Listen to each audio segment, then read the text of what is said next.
The female orgasm is not a single, uniform experience.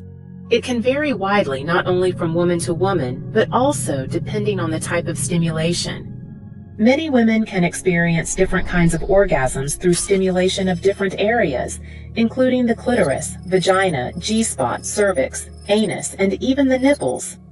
For most women, clitoral stimulation is essential to reach orgasm. The clitoris is extremely sensitive, containing thousands of nerve endings, more than any other part of the human body. Some women also report orgasms from stimulating the G-spot, the cervix, or the anus.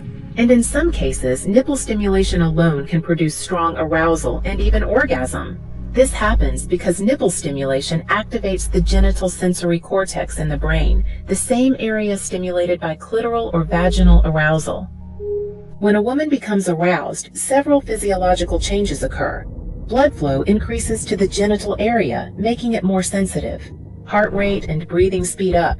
Vaginal walls begin to lubricate naturally thanks to the activation of the Bartholin glands. At the peak of orgasm, the body may experience rhythmic contractions of the vagina, uterus, and anus. These contractions typically last between 6 and 17 seconds, though it varies greatly among individuals. Lubrication is essential for comfortable penetration. If it's reduced due to hormonal changes, contraceptives, or certain medications, intercourse can become uncomfortable or even painful.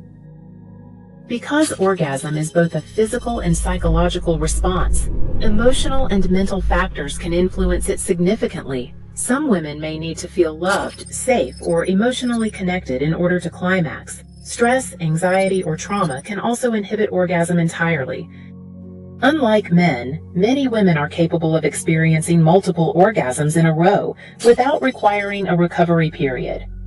Every woman experiences pleasure differently. There is no single correct way to orgasm.